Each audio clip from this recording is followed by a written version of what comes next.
Hello বন্ধুরা, স্বাগত জানাই মিস্টার এডুকেশনাল হেল্পার চ্যানেলে।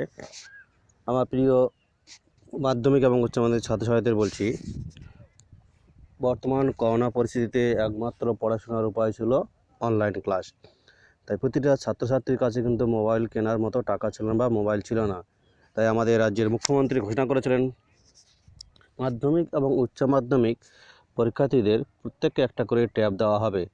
সেই মোতাবেক রাজ্যের মুখ্যমন্ত্রী 9.5 লক্ষ ট্যাবের জন্য টেন্ডার ডেকেছিল, কিন্তু কোনো সংস্থা এতগুলো ট্যাব একসঙ্গে দেওয়ার জন্য টেন্ডার প্রদান করেননি।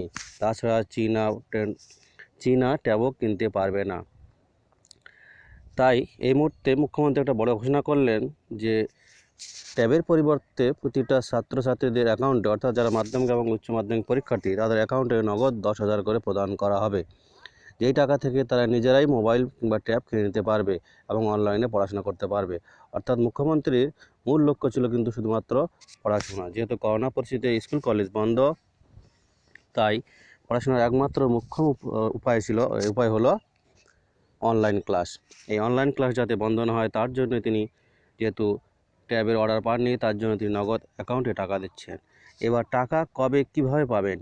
প্রতিটা স্কুলের নির্দেশিকা পাঠানো হয়েছে। যে সমস্ত পরীক্ষার্থী মাধ্যমিক এবং উচ্চ মাধ্যমিক রয়েছে তাদের কাছ থেকে স্কুলের তরফে তাদের অ্যাকাউন্ট চেয়ে নেওয়া হবে এবং সেই অ্যাকাউন্টে 3 সপ্তাহের মধ্যেই টাকা প্রদান করা হবে। বন্ধুরা, আশা করি ভিডিওটা ভালো লেগে থাকলে অবশ্যই ভিডিওকে লাইক করবে, কমেন্ট করে শেয়ার করবে এবং যারা মাধ্যমিক এবং উচ্চ মাধ্যমিক পরীক্ষার্থী তারা অতি সত্বর স্কুলের সঙ্গে যোগাযোগ করবে কবে তোমাদের মোবাইল নম্বর, অ্যাকাউন্ট নাম্বার নেবে টাকা প্রদান করার জন্য। ধন্যবাদ বন্ধুরা।